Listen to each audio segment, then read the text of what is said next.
Hello everybody, welcome back to another video. This is going to be part 2 of what if Raditz came to Earth and asked for help. Before we get started though, I would have to ask you to like, comment, and subscribe. But when you're in the comments, let me know what you want the series to go to, as long as what other series you would like to see. After the fight with Zarbon and Dodoria, the Z fighters went back to Capsule Corps. They all healed using sensu beans. Their power levels have definitely changed since the fight, especially the Saiyans. Let us quickly go over the power levels. Krillin is going to start off at 2,100. Gohan being at the same at 2,100. Unraged, of course. Raditz is up to 30,000 with his Zenkai. Goku up to 33,500. And Vegeta 35,000. Popo going to the group, telling Bulma of the ship that Kami once arrived in, along with Bulma finding the old bits and pieces of Raditz's ship, along with Nappa and Vegeta's. It takes Bulma just a week to configure the spaceship, but in the time the Saiyans and Krillin were all training, becoming mildly stronger. But when the spaceship was finally ready, the whole group was off to Namek. The ship Bulma created should get all the Z fighters to Namek in 7 days. There is a gravity room along with the ship being overall much bigger. Even with the extra advancements, it will not be any faster, just due to not having enough time. The group had brought 5 sensu beans with them, but during the intense training, the 3 main Saiyans used 3 total, leaving them with 2 left. Gohan and Krillin did train, but not quite as vigorously due to them not being quite as a factor. As the group landed, they suppressed their powers due to Vegeta and Raditz knowing that they have scouters. They also can tell that there are many powerful people here. One Namekian that actually strikes them as very powerful, along with a group of warriors who also seem strong. And then 2 off in the distance, one of which being monstrous in strength. Vegeta tells the group that with his new ki sensing, he should be able to tell who is who. Ginyu Force being the stronger members, and then the strongest member more than likely being Frieza. He's still not a master at this, but has gotten enough of a control where he can sense relative power. Goku says that they must stay out of range, especially out of Frieza. The power there is just way too high for even him, Vegeta, and even Raditz. The 3 of them couldn't even lay in a dent. Goku also suggesting they should split up to find the Dragon Balls faster. Along with all that power being there, the scouters could read off one of them. Meanwhile, in Otherworld, Kami may be dead, but he still can ask King Yemma for Piccolo and Nappa to go to the King Kai's place, to learn the techniques and maybe even help the new fighters if they get resurrected.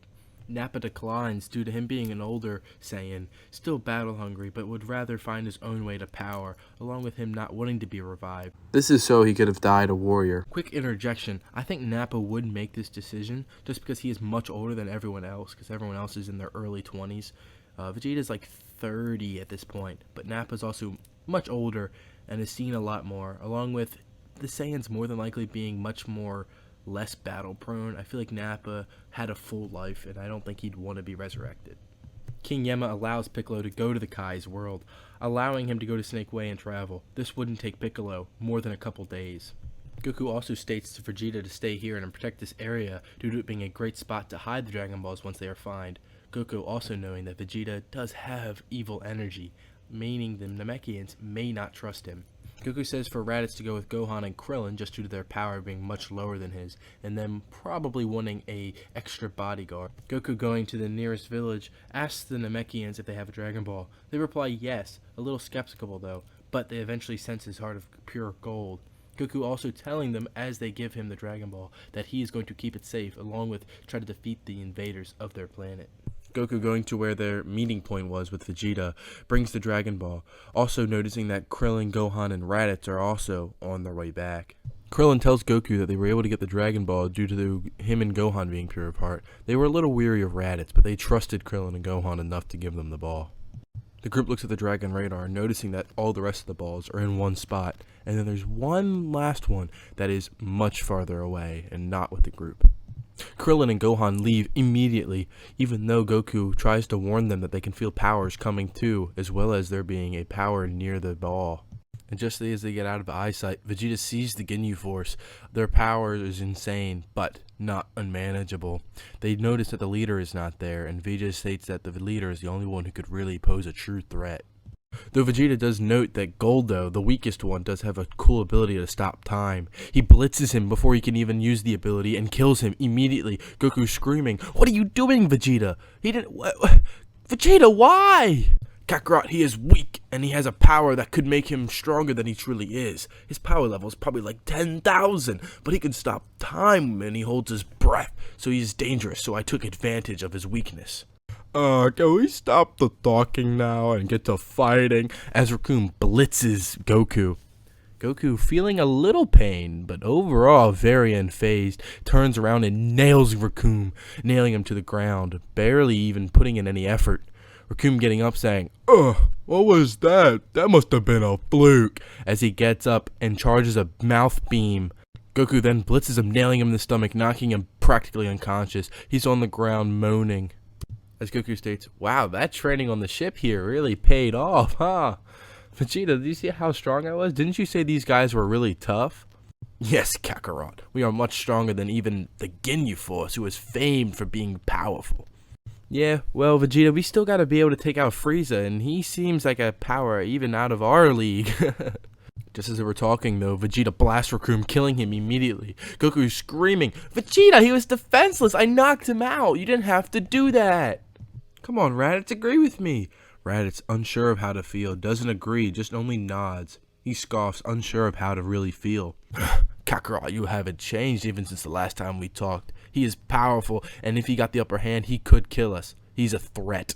And then Vegeta blitzes Chase and Burter, nailing them. But the two combined are definitely more than just Raccoon. Vegeta doesn't struggle too much, though, plowing them both into the ground. Devastating blows hitting both of them. Burter yells, "Chase, get out of here. We have to get the captain. He's the only one who can do this. I'll hold him off just long enough for you to get through." As Vegeta's saying, "Gallic Gun!" Chase, nearly getting away, just barely evading the blast, gets nailed by Raditz, right back into the blast, killing him immediately. Goku, unsure how to feel, knows he can't even change this. The Saiyans are just ruthless. But as this encounter with the Ginyu Force happens, Gohan and Krillin make it to the Grand Elder's place. They get there and they see a very strong Namekian that is much stronger than the two of them. The Namekian states, "Why are you here?" But they just ask, "Well, we can see your Dragon Balls inside using this device we have." And the Guru tells Nail to let them in. And Nail also can sense the goodness in their hearts. As the two go in, Krillin telling them why they're here. But Guru states, "Just come here and I can see all that you are here." "Ah, you need to resurrect your friends, huh? Along with get your Dragon Balls back by resurrecting someone named Piccolo and Kami." And with him knowing how goodness of heart they are, he tells them he can unlock their potential. And as he does this, the two's powers skyrocket, much stronger than they were before. They ask the Elder, "Could I bring my friends along like Goku? Because if you can make us this strong, I can only imagine how much potential he has." The eldest Namekian tells them that they can bring Kakarot or Goku, but are unsure if the other two deserve it due to their much more aggressive and even evil nature. Raditz has a chance, but Vegeta, there's no way. The two yelling, "Yes, that's perfect," as they fly away faster than they could ever fly before. Frieza and Ginyu scouters skyrocketing, noticing a very strong power. Ginyu goes to Frieza. "Ah, it's okay. I'll go take a look at it. Don't you worry yourself, Lord." So it's just as the two land, they can feel the power landing behind them. It's Captain Ginyu. And Vegeta states that his power is much stronger than even theirs, and they're going to have to team up for this one. As much as Vegeta doesn't like to team up, he knows that they're going to have to. Before we get into the final fight, let's go over some power levels, because they are much higher than you would think, as long as the Ginyu Force being upwards of 40,000, being able to easily take out the 30,000 that was stated previously. Well, we didn't go over the fruits of the training on the space pod.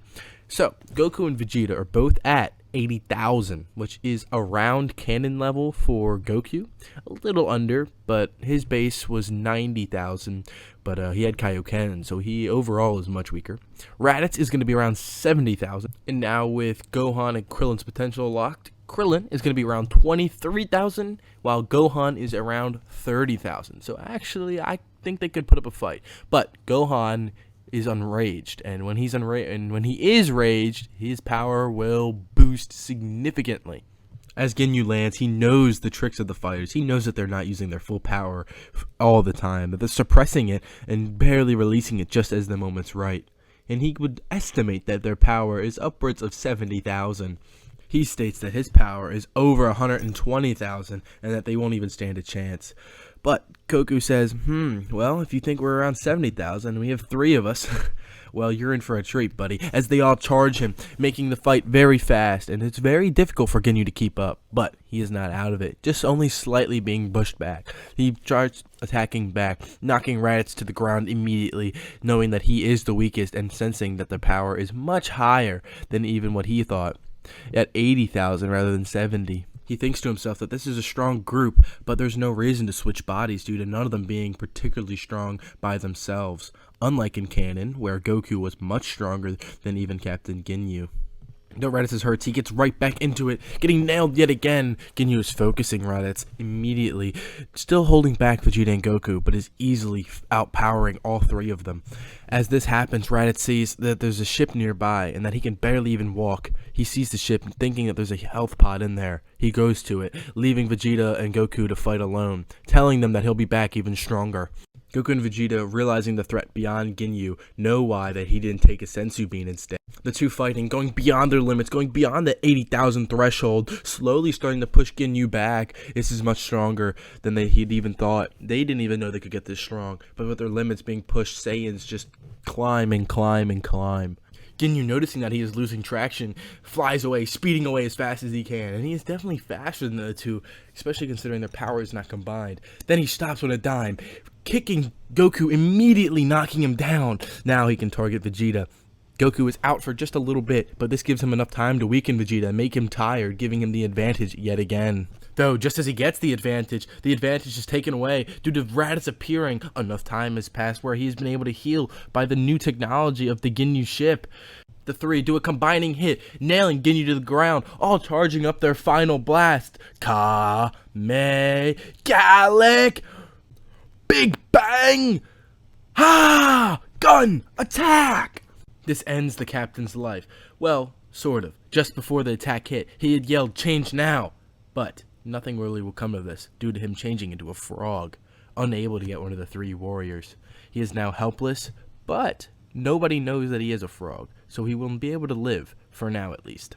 Goku yelling to Raditz, "Thanks so much, you really saved us out there. If you hadn't come, I don't know if we would have been able to win that." Vegeta scoffing, saying, "We would have found a way." Raditz is more or less just happy to have helped and gotten them out of the situation. Thinking that he is fine and won't need the healing chamber, he urges the other 2 to get into the Ginyu ship. Vegeta does agree with this though, and tells Kakarot to move on, let's go heal. We're gonna need all the power we can get. Goku says, "Yeah, it's probably a good idea.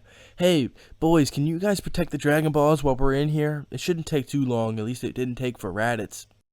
Gohan goes, "Yeah, Dad. But when you're finished, we gotta go somewhere. Just me, you, and Krillin. But yeah, it's not super important. Please get healed, Dad." Now, all the warriors are headed to the healing chamber. And Gohan promises Goku to go somewhere right after. He is referring to Guru's house. Alright, that's going to do it for this video. If you guys enjoyed, please leave a like. This part's a little longer at 13. They keep getting a minute longer each time I do it. Not by design, just by the way it happens. But if you liked it, please like the video. Comment what you think I did right, what I did wrong, and what you want to see in the future. Along with, if you did enjoy, or screw, if you didn't even enjoy it, just subscribe. It's free. Come on. You can do it. But alright, without further ado, I'm going to head out, and thank you so much for watching. Peace out.